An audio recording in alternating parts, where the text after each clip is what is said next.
Hello everyone, myself Tanmay Gupta. Welcome back to Chemistry Culture. I hope you all are doing really very well.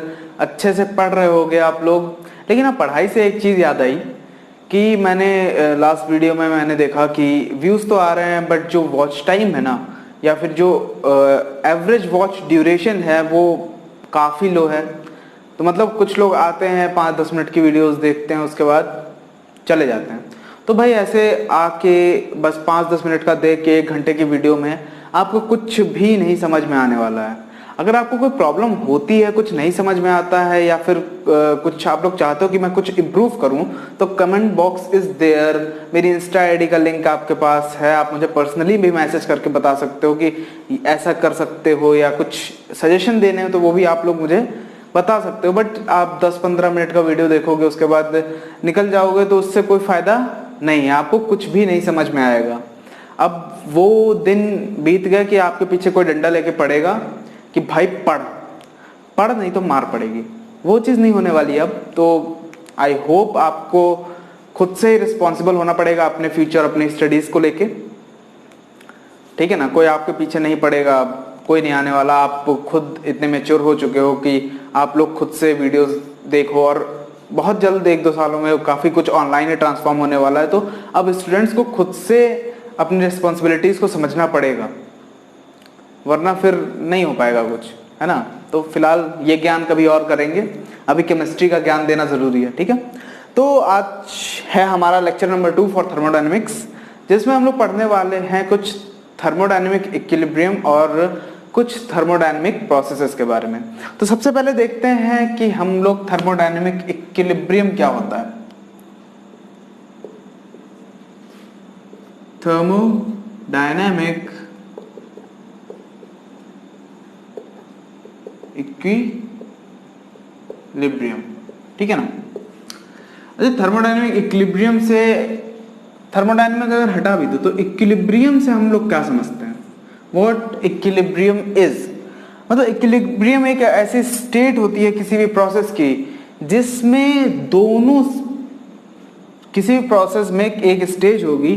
जैसे अगर हम देखें कि एक process हो रही है ए से बी की तरफ and it is in equilibrium. ये हमारा इक्विलिब्रियम का साइन होता है कि इधर से कोई प्रोसेस अगर इधर जा रही है तो इधर से भी वापस आ सकती है. मतलब दोनों प्रोसेस में बहुत ज्यादा कोई डिफरेंस नहीं है. दोनों इनिशियल स्टेट और फाइनल स्टेट में बहुत ज्यादा कोई डिफरेंस नहीं है. इनिशियल और final stage are almost same. इसकी अगर डेफिनेशन की बात करें हम लोग, थर्मोडायनेमिक इक्विलिब्रियम की अगर डेफिनेशन की बात करें तो डेफिनेशन में हम लोग को साफ साफ दिखता है thermodynamic equilibrium is attend when there is no change in the macroscopic properties. Macroscopic properties में कोई चेंज नहीं होता है तब हमारा जो पूरा सिस्टम बनता है जाके वो एक थर्मोडायनेमिक इक्विलिब्रियम के अंदर आ पाता है. ठीक है. अब मैक्रोस्कोपिक प्रॉपर्टीज कुछ भी हो सकती हैं. टेम्परेचर हो सकता है, प्रेशर हो सकता है, और भी बहुत सारी मैक्रोस्कोपिक प्रॉपर्टीज हैं, मैंने बताई हैं लास्ट लेक्चर में. ठीक. तो इन सब में चेंजेस ना हो या फिर बहुत थोड़े चेंजेस हो तो वो चीज इक्विलिब्रियम में कहलाती है. अब देखो ऐसा नहीं होता है कि इनिशियल और फाइनल स्टेज के बीच में डायरेक्टली इक्विलिब्रियम होता है. नहीं, ऐसा नहीं होता. अब कोई भी प्रोसेस है, ठीक, तो वो छोटी छोटी कुछ स्टेजेस से होके गुजरेगी. जैसे ए से बी बना, बी से सी बना, सी से डी बना. सपोज डी हमारा फाइनल प्रोडक्ट है, ए हमारा इनिशियल प्रोडक्ट है. ठीक, इनिशियल रिएक्टेंट है. ओके. अब क्या होता है जब ए से बी बनता है तो ए और बी जो उसके जस्ट बाद वाला या फिर जो चीज बन रही है उसके जस्ट पहले वाला जो स्टेज है वो स्टेप एक दूसरे के इक्विलिब्रियम में होना चाहिए.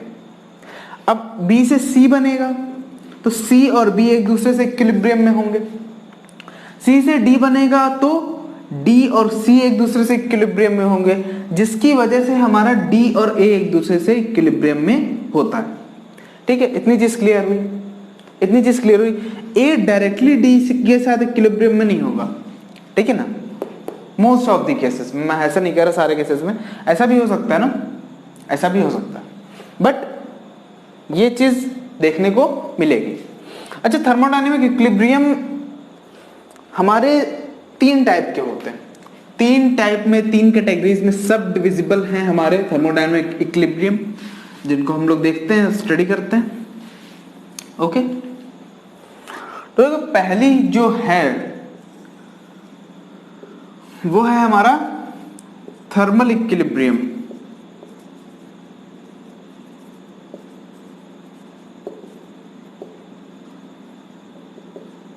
थर्मल इक्विलिब्रियम, थर्मल इक्विलिब्रियम में क्या होता है, कोई भी अगर एक सिस्टम है तो सिस्टम में हीट का ट्रांसफर नहीं होगा किसी एक पार्ट के, सिस्टम के एक पार्ट से सिस्टम के दूसरी पार्ट तक हीट का ट्रांसफर नहीं होना चाहिए। जैसे ये हम लोगों ने, लेट से दिस इज अवर सिस्टम, ठीक है, कोई भी सिस्टम मान लो, कुछ भी है ये, ठीक। अब हीट का ट्रांसफर नहीं होना चाहिए, जैसे ऐसा नहीं होना चाहिए कि यहाँ पे हीट ज़्यादा है तो यहाँ पे हीट कम है तो यहाँ से हीट का ट्रांसफर हो रहा है यहाँ पे, ऐसा नहीं होना चाहिए। अब ऐसा कब नहीं होगा, जब पूरे सिस्टम में टेम्परेचर सेम रहेगा, कहीं पे भी टेम्परेचर डिफरेंस नहीं होगा, यानी डेल्टा टी 0 होगा, टेम्परेचर डिफरेंस नहीं होगा कहीं पे भी पूरे सिस्टम में, temperature all over the system, through out the system will remain same, तो उस इक्विलिब्रियम को हम लोग थर्मल इक्विलिब्रियम कहते हैं। ठीक है, इतनी चीज क्लियर हुई, मतलब जहां पे हमारा हीट का ट्रांसफर ना हो किसी भी सिस्टम के अंदर, ठीक है ना, तो उसको हम लोग थर्मल इक्विलिब्रियम में कहते हैं। दूसरा टाइप है जो है मैकेनिकल इक्विलिब्रियम।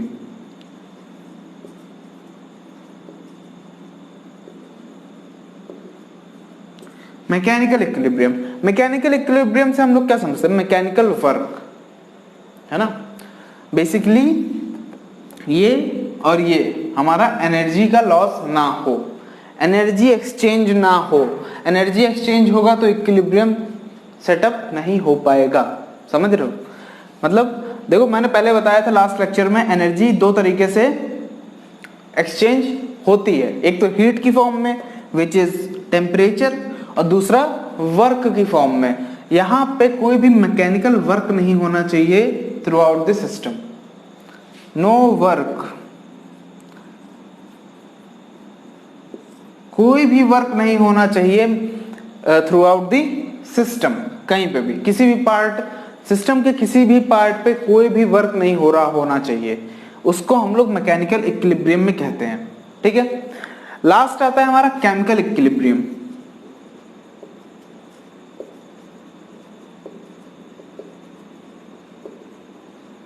केमिकल इक्विलिब्रियम में केमिकल कंपोजिशन में चेंज नहीं होना चाहिए, केमिकल कंपोजिशन में कोई भी चेंज नहीं होना चाहिए। जैसे अगर हम लोगों ने एक शुगर सॉल्यूशन लिया, मान लो इसके अंदर शुगर सॉल्यूशन है हमारा, या फिर एक ओपन कंटेनर ले लो, ठीक, शुगर सॉल्यूशन है हमारा, तो भैया शुगर सॉल्यूशन में क्या होगा, अब शुगर सॉल्यूशन में आप यहाँ का मीठापन ले लो, चाहे यहाँ का मीठापन ले लो, चाहे यहाँ का मीठापन ले लो, एक चम्मच स्कूप लेके देखो, जो भी हमारी केमिकल कंपोजिशन होगी वो हमेशा एक जैसी होगी, एक जैसी मिठास होगी पूरे के पूरे सॉल्यूशन में, समझ रहे हो ना। तो केमिकल कंपोजिशन में जब तक चेंज नहीं आएगा उसको हम लोग केमिकल इक्विलिब्रियम के नाम से जानते हैं। थर्मोडायनेमिक इक्विलिब्रियम की डेफिनेशन क्या थी, डेफिनेशन थी कि हमारी किसी भी मैक्रोस्कोपिक प्रॉपर्टीज में चेंज ना हो जब तक, उस स्टेज को हम लोग थर्मोडायनेमिक इक्विलिब्रियम कहते हैं। तो temperature, work is a form of energy, ठीक है, chemical composition, this all are macroscopic properties. अब जब इनमें किसी एक सिस्टम में, एक पर्टिकुलर सिस्टम में चेंज नहीं होगा तो वो हमारे इक्विलिब्रियम की स्टेजेस को शो करेगा। ठीक है, इतनी चीज क्लियर हो गई, भाई, ठीक है ना। तो कुछ भी चेंज नहीं होगा विद टाइम, ठीक है ना, विद रिस्पेक्ट टू टाइम।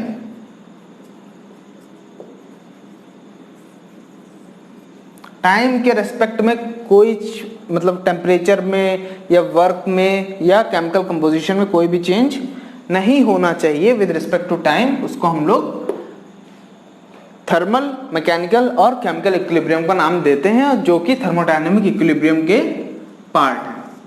ठीक, इतनी चीज क्लियर हो गई। इक्विलिब्रियम क्लियर हुआ क्या होता है, ठीक है। Okay, now moving forward to thermodynamic processes. Thermodynamic process क्या होती हैं? सी,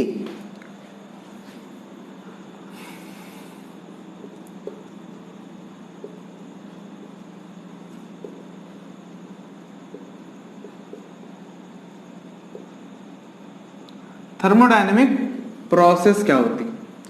देखो, सबसे पहले थर्मोडायनेमिक प्रोसेस को छोड़ो, प्रोसेस की बात करते हैं। What is process? प्रोसेस किस चीज को हम लोग कह सकते हैं? कुछ हो रहा हो, कोई काम हो रहा हो, कुछ चेंजेस आ रहे हो किसी चीज में। अब किसी चीज में अगर कोई चेंज ही नहीं आएगा तो उसको कैसे कहोगे कि वो कुछ कर रहा है? समझ में आ रहा है ना? कुछ थोड़ा सा क्लियर हो रहा है? जैसे एक कंटेनर में वाटर है, अब उसको रखे रहने दो, उसके ना टेम्परेचर में, ना प्रेशर में, ना वॉल्यूम में, किसी चीज में कोई चेंज नहीं आ रहा है, तो आप कैसे कहोगे कि वो अंडर प्रोसेस है, किसी भी प्रोसेस के अंडर है। बट अगर आप इसको हीट करते हो, अगर आप इसको हीट करते हो, ठीक है, हीट करते हो, तो भैया ये वेपर्स की फॉर्म में चेंज होगा, ठीक, एनवायरनमेंट में जाएगा तो आपको दिखेगा कुछ चेंज हो रहा है, टेम्परेचर में चेंज हो रहा है, वॉल्यूम में चेंज हो रहा है, ठीक है। तो वो हमको एक बताता है कि प्रोसेस हो रहा है। मतलब प्रोसेस होने के लिए हमको ये दिखना चाहिए कि कुछ ना कुछ वहां पे चेंजेस आ रहे हैं, ठीक, ओके, डन। अब थर्मोडायनेमिक प्रोसेस क्या होती हैं? जिनमें कोई भी स्टेट है, कोई भी स्टेट है, वो किसी दूसरे स्टेट में चेंज हो जाए। एक स्टेट, किसी भी सिस्टम का एक स्टेट थर्मोडायनेमिक प्रोसेस के बाद किसी दूसरे स्टेट में या स्टेज में चेंज हो जाए, ठीक है ना, उसको हम लोग कहते हैं थर्मोडायनेमिक प्रोसेस। अब थर्मोडायनेमिक प्रोसेस के भी पार्ट्स हैं, तो सबसे पहली बात करते हैं प्रोसेस की। सबसे पहली हमारी प्रोसेस है यहां पे isothermal process. Isothermal process, isothermal process. देखो, आइसोथर्मल प्रोसेस में हम सबको पता है कि नेम से ही आपको दिख रहा होगा कि आइसो मींस सेम, ठीक, thermal means temperature, thermal means temperature, यानी the processes which occurs at the same temperature और the processes which occurs with no change in temperature. मतलब टेम्परेचर कांस्टेंट रहेगा। कोई इनिशियल प्रोसेस अगर कोई हो रही है तो उसकी जो इनिशियल स्टेज है, इनिशियल स्टेज, और उसकी जो फाइनल स्टेज है, फाइनल स्टेज, उन दोनों स्टेजेस में हमारा टेम्परेचर चेंज नहीं होगा, यानी टेम्परेचर सेम रहेगा। तो अगर हम लोग टेम्परेचर डिफरेंस निकालें, delta T, temperature difference, temperature at B minus temperature at A, तो टेम्परेचर डिफरेंस क्या हो जाएगा? Zero. Delta T becomes zero, delta T becomes zero. For isothermal process, the change in the temperature of a system from final stage to initial stage is zero. ठीक है ना, temperature change नहीं हो रहा, same temperature है। यहाँ पे भी अगर हम लोग मान ले तो यहाँ पे भी 30 डिग्री सेल्सियस अगर है तो फाइनल में भी 30 डिग्री सेल्सियस ही होगा for isothermal process. Same temperature पे हो रही है, ठीक है, सेम टेम्परेचर पे प्रोसेसेस प्रोसीड हो रही है। अच्छा, आइसोथर्मल प्रोसेस से एक और चीज याद आती है, एक और चीज याद आती है, याद करो याद करो याद करो याद करो याद करो। Boyle's law, at constant temperature the pressure of the gas is inversely proportional to the volume of the gas। याद आया, समझ आया, याद आया, मतलब pressure of the gas is inversely proportional to the volume of the gas at constant temperature। Boyle's law भी हमारा constant temperature पे गैसेस की कंडीशन शो करता है, ठीक है।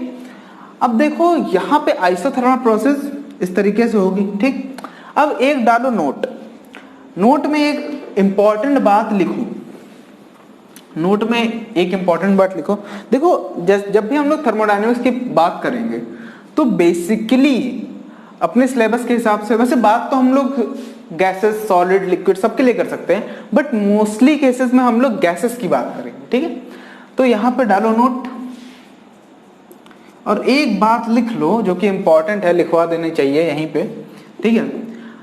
For an ideal gas which do not exist, but perception है एक, for an ideal gas if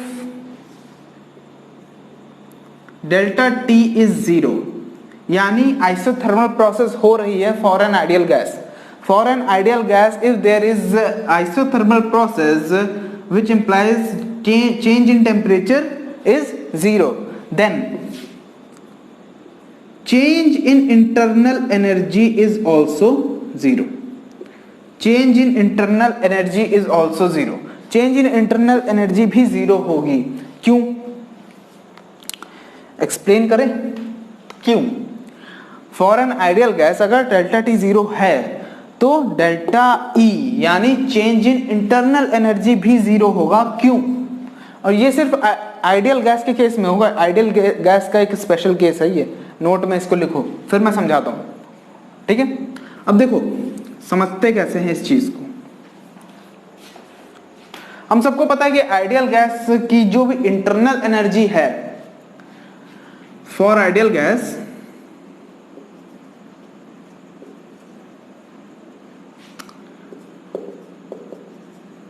internal energy depends only on kinetic energy of the molecules।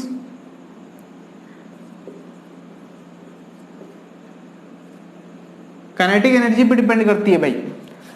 जितनी भी आइडियल गैसेस हैं या फिर जो भी आइडियल गैस है उसकी जो इंटरनल एनर्जी है वो टोटली डिपेंड करती है kinetic energy of the molecules of the gas, ठीक है। अब काइनेटिक एनर्जी पर डिपेंड करती है, internal energy depends directly on the kinetic energy of the gas. अब काइनेटिक एनर्जी की डिपेंडेंसी होती है टेम्परेचर पे। किस तरीके से, आप ऐसे अगर देखो एक एग्जांपल के साथ में समझा रहा हूं, आप ऐसे नॉर्मली भाग रहे हो एक टाइम पे, सपोज करो आप ऐसे एक नॉर्मली भाग रहे हो और दूसरा सिचुएशन कंसीडर करो कि आपके पीछे एक कुत्ता भगा दिया गया है, अच्छा खासा हेल्दी कुत्ता है और आपके पीछे पड़ा है, ठीक है। तो आपकी ऑटोमेटिकली स्पीड बढ़ जाएगी, बढ़ेगी कि नहीं, ऑटोमेटिकली बढ़ जाएगी और काफी बढ़ जाएगी, ठीक। तो ऐसे ही होता है हमारा आइडियल गैस के मॉलिक्यूल्स के लिए। आइडियल गैस के मॉलिक्यूल्स हो तुम और उनके लिए टेम्परेचर है वो डॉग, ठीक है। टेम्परेचर बढ़ेगा तो आइडियल गैस के जो मॉलिक्यूल्स हैं वो जो मूवमेंट दिखा रहे हैं उनका मूवमेंट और तेज तेज होने लगेगा, ठीक है ना। तो kinetic energy of the ideal gas is directly depends on the temperature. या फिर आप ऐसे समझ लो कि आप ऐसे अभी नॉर्मली बैठे हो और आपको उठा के गरम गरम तवे पे बैठा दिया जाए तो आप लोग ऑब्वियस सी बात है उछलोगे, कूदोगे, दौड़ोगे, भागोगे, ठीक है ना। तो आपकी एनर्जी बढ़ जाएगी, आपकी एनर्जी बढ़ जाएगी, आप एक्साइटेड हो जाओगे। इसी तरीके से मॉलिक्यूल्स भी हैं, काइनेटिक एनर्जी उनकी बढ़ जाएगी एज इंक्रीजिंग द टेम्परेचर जिसकी वजह से हमारी इंटरनल एनर्जी भी बढ़नी चाहिए। लेकिन जब यहाँ पे टेम्परेचर में कोई चेंज नहीं हो रहा, isothermal process, there is no change in the temperature, change in temperature is zero, so change in internal energy भी जीरो होगा। इतनी चीज क्लियर हो रही है? इतनी चीज क्लियर हो रही है भाई? क्योंकि internal energy directly kinetic energy पर डिपेंड करती है आइडियल गैस के केस में। उसके पास कोई पोटेंशियल एनर्जी और कोई एनर्जी नहीं होती, सिर्फ और सिर्फ काइनेटिक एनर्जी ही उसकी टोटल इंटरनल एनर्जी होती है फॉर एन आइडियल गैस। ठीक है ना? तो ये आइडियल गैस का एक स्पेशल केस था। नाउ आगे बढ़ते हैं भाई। ठीक है, आइसोथर्मल प्रोसेस समझ में आई, जहां पे डेल्टा टी की वैल्यू जीरो होगी। चलो बढ़िया, समझ आ रहा है, मजे कर रहे हो, ठीक है। Now isobaric process, second one is isobaric process। iso means same, पहले बताया, iso means same, bar is the unit of pressure, bar is the unit of pressure। ये जो बार है हमारी, ये प्रेशर की यूनिट होती है। तो सेम प्रेशर पे जो प्रोसेसेस होती हैं वो हमारी आइसोबारिक प्रोसेस कहलाती हैं। Isobaric process are the processes which occurs at the same pressure और which occurs with the no change in the pressure. Okay, कोई चेंज नहीं होगा प्रेशर में या फिर सेम प्रेशर रहेगा थ्रू आउट द प्रोसेस। और एक मैं बात आपको बता दूं कि जितनी भी हमारे आसपास प्रोसेसेस होती हैं फिजिकल या केमिकल, मोस्टली 90 to 95% हमारी सेम प्रेशर पे होती हैं, प्रेशर में चेंजेस नहीं आते हैं। तो भैया 90 to 95% processes are 90 to 95% process occurs at same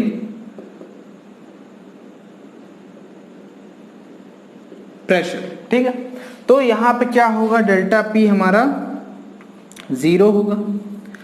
ठीक है, change in pressure is zero. किसी भी प्रोसेस के लिए P final minus P initial zero होगा, क्योंकि यहाँ पे कोई चेंज ही नहीं हो रहा प्रेशर में। ठीक है, delta P is zero. Okay, अब अच्छा ये प्रोसेसेस हम लोग अटेन कैसे कर सकते हैं? प्रोसेस तो बता दी कि हाँ ठीक है, आइसोथर्मल आइसोबारिक हो गई। अटेन कैसे करेंगे? देखो, अगर हम लोगों को सेम प्रेशर रखना है तो क्या करो, कोई भी प्रोसेस एक ओपन बीकर में कराओ, कोई भी प्रोसेस एक ओपन बीकर में कराओ। अब वो प्रोसेस हो रही है, ठीक, इसके बीकर के अंदर कुछ भी है, वो प्रोसेस के अंदर है। ठीक, अब प्रोसेस हो रही है तो इस जो कंटेनर के अंदर एक लिक्विड है, ठीक, अब उस पे ऊपर से क्या लग रहा है, एटमॉस्फेरिक प्रेशर, एटमॉस्फेरिक प्रेशर। और एटमॉस्फेरिक प्रेशर ही वर्क करेगा थ्रू आउट द प्रोसेस, अगर यहाँ पे कुछ और नहीं है। ठीक है, तो एटमॉस्फेरिक प्रेशर ही वर्क करेगा थ्रू आउट द प्रोसेस इस लिक्विड के ऊपर। और एटमॉस्फेरिक प्रेशर हम सबको पता है कि हमेशा कांस्टेंट होता है। ठीक, एटमॉस्फेरिक प्रेशर ही वर्क करेगा, एटमॉस्फेरिक प्रेशर कांस्टेंट होता है। आइसोथर्मल प्रोसेस जो मैंने इसके पहले अभी बताई, उसको कैसे हम लोग अटेन कर सकते हैं? किसी बीकर में कोई चीज ले लो, ठीक है, ठीक। अब इसके जो वॉल्स हैं वो कंडक्टिंग होनी चाहिए, कंडक्टिंग या highly conducting.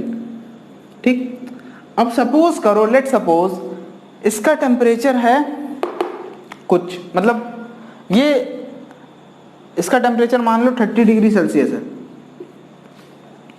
Okay, 30 degree Celsius है। अब इसको तुम लोग रख दो जाके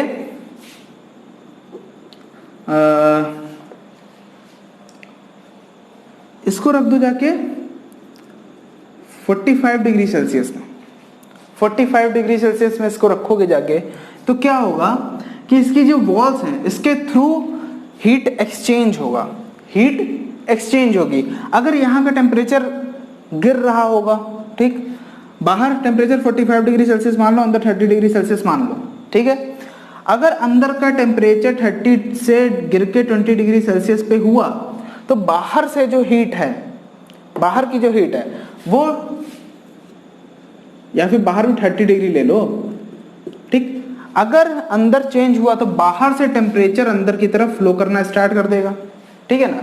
इसीलिए हम लोग कंडक्टिंग वॉल्स अगर लेते हैं तो उससे हीट के ट्रांसफर के थ्रू हमारा जो सिस्टम का टेम्परेचर है वो मेंटेन रहता है, चेंज नहीं होता या फिर कांस्टेंट रहता है, ठीक है। इतनी चीज क्लियर हुई, इतनी चीज क्लियर हुई भाई, आइसोबारिक प्रोसेस, ठीक।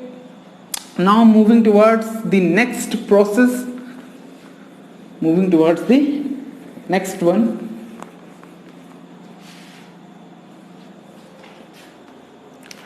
Isochoric process.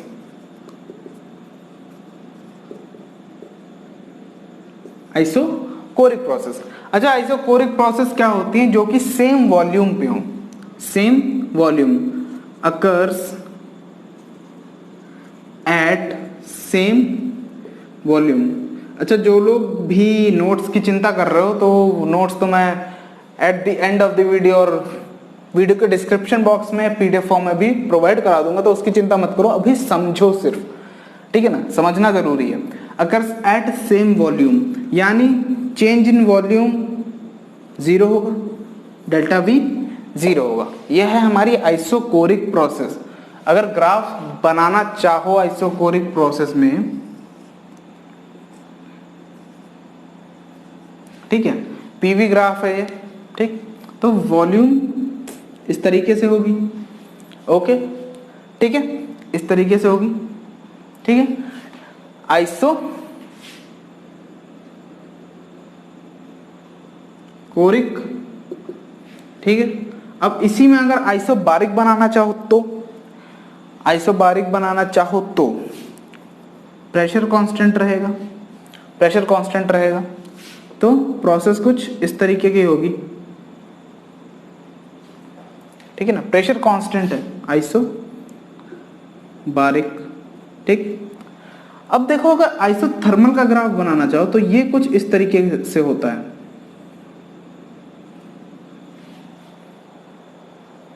Rectangular hyperbola types isothermal का। क्यों? क्योंकि मैंने बताया बॉयल्स लॉ के साथ at constant temperature pressure is inversely proportional to the volume, तो ये इनवर्सली प्रोपोर्शनल का रिलेशन शो करता है, ठीक, ओके। इतनी चीज क्लियर हो गई। अब आते हैं इंपॉर्टेंट वाली पे, जो कि है adiabatic process. Adiabatic process,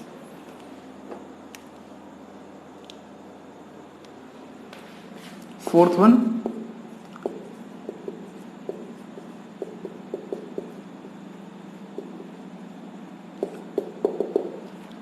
adiabatic process. अब एडियाबैटिक प्रोसेस में क्या होती है? एडियाबैटिक प्रोसेस में कोई भी प्रोसेस जो होती है वो हमारी इंसुलेटेड वॉल्स के अंदर होती है भाई।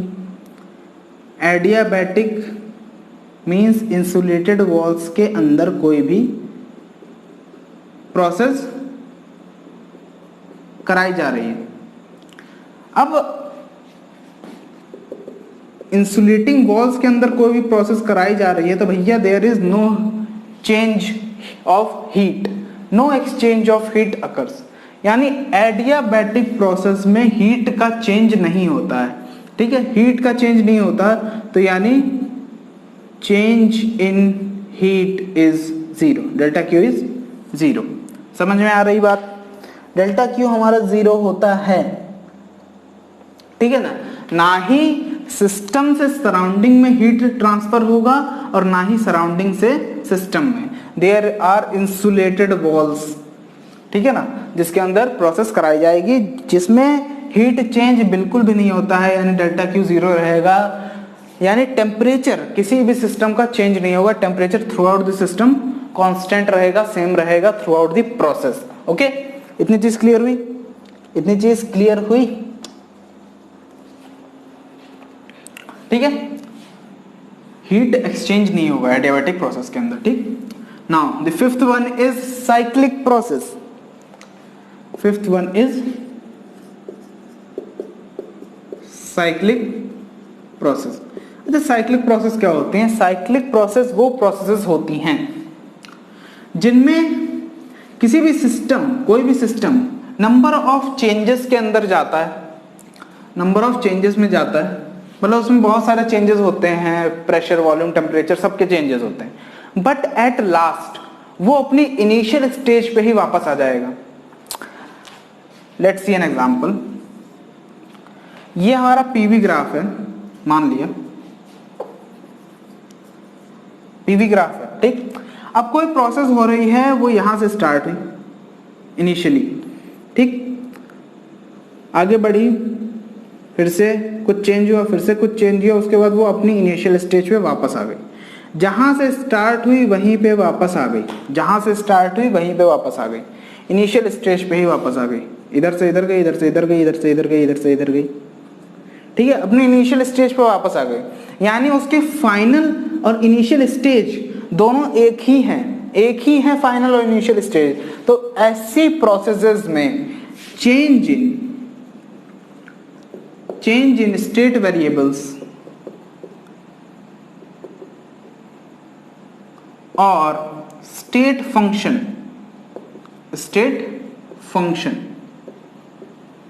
Are zero.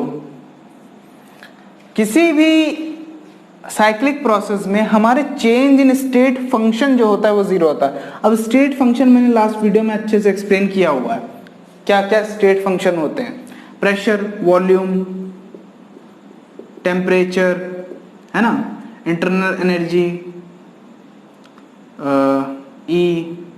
इंटरनल एनर्जी, और भी बहुत सारी चीजें होती हैं जो कि चेंज नहीं होती हैं, ठीक है। Enthalpy, entropy, Gibbs free energy, ये सारी हमारी क्या है, स्टेट फंक्शन है।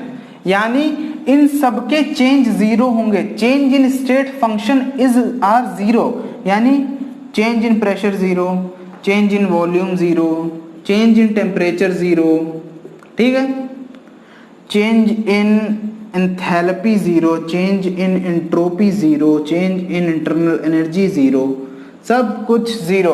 अच्छा एक चीज बताओ, change in heat delta Q zero होगा कि नहीं, या फिर चेंज इन वर्क जीरो होगा कि नहीं? देखो बताओ, यहाँ पे भैया एंथैल्पी, एंट्रोपी, इंटरनल एनर्जी सारी जीरो हो रही हैं, और work is a form of energy and heat is also a form of energy, तो ये भी जीरो होने चाहिए, लेकिन ये जीरो नहीं होते हैं, दे आर नॉट जीरो। ये नोट में लिखना, ये जीरो नहीं होते हैं, क्योंकि ये हमारे स्टेट फंक्शन ना होके पाथ फंक्शन है। पाथ फंक्शन है मतलब इनको रास्ते से फर्क पड़ता है। कोई प्रोसेस हो रही है, वो अपने इनिशियल स्टेज से फाइनल स्टेज में कैसे पहुंची, इस रास्ते को फॉलो करते हुए पहुंची, इस प्रोसेस के थ्रू पहुंची। तो इन जो हमारा चेंज इन वर्क है और चेंज इन हीट है, इनको इस रास्ते से फर्क पड़ रहा है। बट जो हमारे स्टेट फंक्शंस होते हैं उनको रास्ते से कोई फर्क नहीं पड़ता, उनको बस इनिशियल और फाइनल स्टेज से फर्क पड़ता है। अगर इनिशियल और फाइनल स्टेज सेम हैं तो उनके बीच में कोई चेंज होने का मतलब बनता ही नहीं है। समझ में आ रहा ना? इनिशियल और फाइनल स्टेज एक ही है, तो भैया क्या फायदा है, स्टेट फंक्शन तो सारे जीरो हो ही जाएंगे। चेंज इन स्टेट फंक्शन सब जीरो होंगे, क्योंकि उनको सिर्फ इनिशियल और फाइनल स्टेज से फर्क पड़ रहा है। But change in heat and change in work done are not zero, because they both are path function. Okay, और डिटेल में अगर स्टेट फंक्शन और पाथ फंक्शन को समझना है तो लास्ट वाली वीडियो देख लो, डिस्क्रिप्शन बॉक्स में लिंक मिल जाएगा। ओके, ये हो गई हमारी साइक्लिक प्रोसेस, ठीक है। ये 5 तरीके की हमारी थर्मोडायनेमिक प्रोसेस थी। ओके, बट अभी रुको, ये 5 तरीके की जो थर्मोडायनेमिक प्रोसेसेस है हुई, जो मैंने आपको बताई, वो 2 और तरीकों से कैरीड आउट हो सकती है। मतलब क्या है इन चीजों का? अब जैसे आइसोथर्मल प्रोसेस है, वो हमारी रिवर्सिबल भी हो सकती है और इरिवर्सिबल भी हो सकती है। रिवर्सिबल भी हो सकती है और इरिवर्सिबल भी हो सकती है भाई, रिवर्सिबल भी हो सकती है और इरिवर्सिबल भी हो सकती है। तो तो रिवर्सिबल और इरिवर्सिबल प्रोसेसेस को हमको देखना है और समझना है, ठीक। अब ये ऐसा नहीं है कि सिर्फ थर्मोडायनेमिक्स में ही होती है रिवर्सिबल और इरिवर्सिबल, किसी भी प्रोसेस में देख लो रिवर्सिबल और इरिवर्सिबल प्रोसेसेस के थ्रू कोई भी प्रोसेस प्रोसीड कर सकती है। जो अभी मैंने 5 पढ़ाई वो भी इन 2 तरीकों से प्रोसीड कर सकती है। देखो रिवर्सिबल प्रोसेस क्या होती है भैया, जो रिवर्स हो जाए वो रिवर्सिबल प्रोसेस, जो ना रिवर्स हो पाए वो इरिवर्सिबल प्रोसेस। अब एक बात बताओ कि किस चीज को रिवर्स करना ज्यादा आसान होगा, कोई चीज धीरे धीरे हो रही है या धीरे धीरे चल रही है या कोई बहुत तेज चल रही है। अब तुमको मान लो 10 किलोमीटर का सफर करना है और तुम आराम से एक जा रहे हो पैदल पैदल या दौड़ते दौड़ते अपना आराम से, ठीक। और दूसरा केस ले लो, तुम्हारे पास है मर्सिडीज, आराम से 100 किलोमीटर पर आवर निकल जाओगे। तो भैया तुमको रोक के पलट के वापस आना किसमें आसान होगा, जिसमें तुम पैदल चल रहे हो ना, यानी जिसमें तुम धीरे धीरे आराम से जा रहे हो, स्लोली स्लोली, ठीक है। तो रिवर्सिबल प्रोसेस क्या होती हैं, हमारे इनफाइनाइटली स्मॉल स्टेप्स में कंप्लीट होती हैं, ठीक है। पहला पॉइंट लिख लो इसमें, occurs in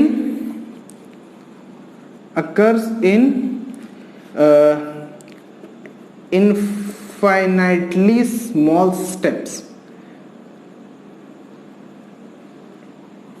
infinitely small steps, है ना। 10 किलोमीटर जाने के लिए बहुत ज्यादा टाइम लगेगा, ठीक है ना। इनफाइनाइट टाइम में कंप्लीट होती है, इनफाइनाइट टाइम में कंप्लीट होती है, इनफाइनाइट टाइम। वो मेरा सिर्फ एक एग्जांपल था आपको समझाने के लिए, ठीक है ना। इनफाइनाइट टाइम में कंप्लीट हो रही है हमारी रिवर्सिबल प्रोसेस। और इरिवर्सिबल प्रोसेस होती हैं, दे अकर्स एट वंस, एक ही बार में पूरी प्रोसेस कंप्लीट हो जाती है, उसको वापस आने का मौका ही नहीं मिलता, ठीक है ना। अकर्स एट वंस, ओके, ठीक है। दूसरा पॉइंट इसमें क्या आता है, दूसरा पॉइंट इसमें आता है कि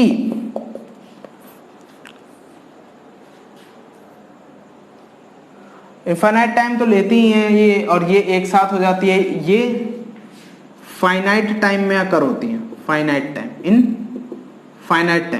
टाइम में कंप्लीट हो जाती है, ओके, ठीक है। इतनी चीज क्लियर हुई।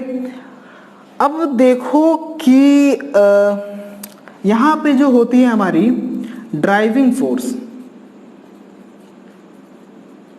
ड्राइविंग फोर्स कौन सी फोर्स होती है, जो चाहती है कि प्रोसेस हो, जो चाहती है कि प्रोसेस हो, वो स्लाइटली, बहुत थोड़ी सी ज्यादा होती है अपोजिंग फोर्स से, अपोजिंग फोर्स से, जो चाहती है कि प्रोसेस ना हो, चाहती है कि प्रोसेस ना हो।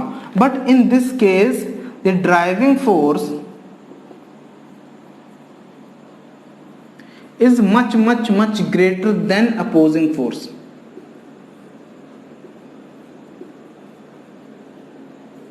ठीक है ना, is much greater than opposing force। अगर किसी को नहीं समझ आता है, मैं अब भी एग्जांपल देके बहुत बेहतरीन तरीके से समझाऊंगा, ठीक। अब यहां पे क्या होता है, इक्विलिब्रियम जो है हमारा, इक्विलिब्रियम अभी पूरा समझ लो, उसके बाद मैं मतलब कि अभी एक बार देख लो कि क्या क्या होता है, उसके बाद मैं एग्जांपल से बहुत बेहतरीन तरीके से अभी समझाऊंगा आपको। Equilibrium exist in each step, ठीक है। इसमें भी हमारा इक्विलिब्रियम एग्जिस्ट करेगा, इक्विलिब्रियम होगा, but equilibrium exists only at initial and final stage, सिर्फ और सिर्फ इनिशियल और फाइनल स्टेज में ही हमारा इक्विलिब्रियम एग्जिस्ट करेगा। अगर नहीं दिख रहा है तो, ठीक है, इनिशियल और फाइनल स्टेज में ही इक्विलिब्रियम एग्जिस्ट करेगा भाई, ठीक है। ये चीज समझ आई, ठीक है। ओके, अब देखो रिवर्सिबल और इरिवर्सिबल को समझें कैसे। समझ तो आ गया कि भैया हाँ स्लोली स्लोली होते हैं, आराम आराम से होते हैं, लेकिन समझाओ तो कि किस तरीके से होती है, मैं कैसे समझूं, है भाई? तो देखो किस तरीके से होती है, देखो देखो देखो देखो देखो। Let's take an example for gases. ये है हमारा एक कंटेनर, बढ़िया सा, सुंदर सा, मस्त सा, ठीक। अब इसके अंदर भरी हुई है gas. It has a gas, ठीक है, गैस है भैया हमारे कंटेनर के अंदर, और हमने यहां पे लगा रखा है एक पिस्टन। सॉरी, रेखा तिरछी हो गई भैया, ठीक है। यहां पे हम लोगों ने एक पिस्टन लगा रखा है विच इज फ्रिक्शनलेस। फ्रिक्शनलेस, कोई भी फ्रिक्शन यहां पे नहीं है, ठीक है। तो I am really very sorry, video बंद हो गई थी। तो मैं क्या बात कर रहा था, देखो एग्जांपल्स के थ्रू समझते हैं रिवर्सिबल और इरिवर्सिबल को। सबसे पहले रिवर्सिबल प्रोसेस, ठीक है, रिवर्सल प्रोसेस। इसमें हम लोगों ने एक कंटेनर में गैस ले रखी है, पिस्टन लगा रखा है which is frictionless piston. Frictionless है ये, ठीक है, फ्रिक्शनलेस पिस्टन है, फ्रिक्शनलेस पिस्टन, ओके। और यहाँ पे हम लोग क्या करेंगे, छोटे छोटे से वेट्स रख देंगे या फिर सैंड पार्टिकल्स, ठीक है ना। सैंड पार्टिकल्स को, कुछ सैंड पार्टिकल्स को हम लोगों ने रखा हुआ है इसके ऊपर। अब होगा क्या कि इनिशियल स्टेज में इसके अंदर का प्रेशर जो है वो है P, और सैंड का वेट, पिस्टन का वेट और एटमॉस्फेरिक प्रेशर मिला के जो प्रेशर बन रहा है वो यहाँ पे हम लोग P मानते हैं, क्योंकि तभी ये पिस्टन यहाँ पे रुका हुआ है और ये दोनों स्टेजेस इक्विलिब्रियम में है, ठीक है। सिस्टम के अंदर का और बाहर का प्रेशर जो है वो इक्विलिब्रियम में है। अब होगा क्या यहाँ पे, देखो छोटी छोटी प्रोसेसेस से हम लोग रिवर्सिबल प्रोसेस को प्रोसीड करते हैं। यानी यहाँ पे अगर हम लोग एक या दो पार्टिकल निकालते हैं, हटा देते हैं, तो यहाँ पे क्या होगा कि वेट कम होगा, यहाँ पे इसके ऊपर वेट कम होगा तो प्रेशर कम होगा बाहर का। Let's suppose P minus D, बहुत कम प्रेशर डिफरेंस आया, ठीक है ना। This is very less, this is very less. मतलब अब आप लोग ये समझ लो कि आपको 4 लोग पकड़ के प्रेस कर रहे हैं नीचे को, ठीक है। अब एक आदमी उठ के चला जाए, 3 ही बचेंगे, तो आपके ऊपर प्रेशर कम लगेगा कि नहीं लगेगा, ठीक है। वही बात है यहाँ पे पार्टिकल्स हटा दिए हम लोगों ने, ठीक है। एक पार्टिकल हटाया या 2 पार्टिकल हटाए, ज्यादा नहीं, ठीक है। तो यहाँ पे कुछ प्रेशर कम हुआ, ठीक है, ऊपर वाला प्रेशर कम हुआ। अब होगा क्या, प्रेशर कम हुआ, अंदर वाली गैस प्रेशर कम होने की वजह से एक्सपैंड करेगी। एक्सपैंड करेगी तो क्या होगा, फ्रॉम बॉयल्स लॉ हम लोगों ने पढ़ा हुआ है कि pressure is inversely proportional to the volume, ठीक है। अब गैस एक्सपैंड करेगी तो वॉल्यूम बढ़ेगी, वॉल्यूम बढ़ेगी जैसे ही तो यहाँ का जो अंदर का प्रेशर है वो भी फॉल डाउन करेगा, कम होगा, वॉल्यूम बढ़ेगा, प्रेशर कम होगा। तो कितना कम होगा, जब तक ये वाला प्रेशर इस प्रेशर के बराबर नहीं हो जाता, P माइनस डी नहीं हो जाता, तब तक गैस एक्सपैंड करेगी। अब जैसे ही यहाँ का प्रेशर P माइनस डी के बराबर हुआ, गैस एक्सपेंशन बंद हो जाएगा और ये पिस्टन वापस इक्विलिब्रियम में आ जाएगा और ये जो प्रेशर है हमारे वो वापस इक्विलिब्रियम में आ जाएंगे। अब हम लोगों ने एक और पार्टिकल हटाया, माइक्रोस्कोपिक पार्टिकल हैं ये, इनका कोई बहुत ज्यादा वेट नहीं होता, बहुत बहुत छोटे छोटे, मतलब इनफाइनाइटली स्मॉल वेट है इन लोगों का, ठीक है। अब एक पार्टिकल और हटाया तो क्या हुआ, let suppose P minus 2dP, weight कम, प्रेशर कम हुआ यहाँ का। अब गैस फिर से एक्सपैंड करेगी, और कब तक एक्सपैंड करेगी, जब तक यहाँ का अंदर का प्रेशर भी P माइनस 2dP नहीं हो जाता। जैसे ये P माइनस 2dP हो गया, ये फिर से इक्विलिब्रियम में आ गया। यही चीज मैं बता रहा था कि रिवर्सिबल प्रोसेस में इक्विलिब्रियम जो है हमारा वो हर स्टेज पे होता है। Equilibrium exist at every stage, ठीक है, एट एवरी स्टेज। अब अगर इरिवर्सिबल की बात करो, इरिवर्सिबल की बात अगर यहीं पे हम लोग करें इरिवर्सिबल की अगर हम लोग बात इसी केस में करें तो क्या होगा, स्टार्टिंग के केस में प्रेशर P यहाँ पे भी और यहाँ पे भी, ठीक है। अब इरिवर्सिबल के केस में ये जो जितने भी हम लोगों ने सैंड पार्टिकल्स रखे हैं ये एक साथ हटा दें, एक साथ सब खाली, तो क्या होगा कि बहुत ज्यादा प्रेशर फॉल कर जाएगा बाहर वाला, ठीक है ना। एकदम से सारा वेट चला गया, एकदम से सारा वेट चला गया तो प्रेशर बहुत ज्यादा कम हो जाएगा, लेट से P माइनस स्मॉल p बहुत ज्यादा कम हो जाएगा। तो ये जो गैस है वो सडन एक्सपैंड करेगी, बहुत स्पीड में एक्सपैंड करेगी, बहुत स्पीड में एक्सपैंड करेगी और पिस्टन हमारा ऊपर चला जाएगा। और कब तक ऊपर जाएगा पिस्टन, जब तक हमारा internal pressure P minus small p के बराबर नहीं हो जाता। तो सडन एक्सपेंशन हो रहा है। इनिशियल स्टेज में इक्विलिब्रियम था जो कि दोनों की तरफ PP प्रेशर था, अब फाइनल स्टेज आ चुकी है जिसमें प्रेशर P माइनस P और P माइनस P है दोनों तरफ, यानी इनिशियल और फाइनल स्टेज में ही इक्विलिब्रियम एग्जिस्ट करता है इन इरिवर्सिबल प्रोसेसेस। इतनी चीज क्लियर हुई। और इरिवर्सिबल प्रोसेस का एक और एग्जांपल ले लो, जैसे पहाड़ों से जो रिवर्स हमारी जाती हैं समुद्र की तरफ, एक लीनियर फ्लो है उनका ऊपर से नीचे की तरफ, उनको रोक सकते हो क्या? दीज आर इरिवर्सिबल प्रोसेस, ठीक है ना। तो उन प्रोसेस को नहीं रोका जा सकता, सडन एक्सपेंशन होगा यहाँ पे गैस का, इसको नहीं रोक सकते आप, ठीक है ना। एकदम से वेट्स सारे हटा दिए गए। ओके, इतनी चीज क्लियर हुई, आई होप इतनी चीज क्लियर हुई। तो ये था हमारा आज का लेक्चर, जिसमें मैंने जितना हो सका उतना सिंप्लीफाई करके आपको बताने की, समझाने की कोशिश की है। I hope you will understand, आपको सब कुछ समझ आया होगा। नहीं समझ आ रहा तो एक बार और रिमाइंड करके वीडियो देख लो, आपको एवरीथिंग यू विल क्लियर, आपके सारे कॉन्सेप्ट्स क्लियर हो जाएंगे, ठीक है ना। तो मिलेंगे अपने नेक्स्ट लेक्चर, नेक्स्ट वीडियो के साथ। आज की सेवाएं करते हैं समाप्त, ठीक है। खुश रहिए, मजे करिए, keep smiling, be motivated, be positive, stay healthy. Till then, जय हिंद।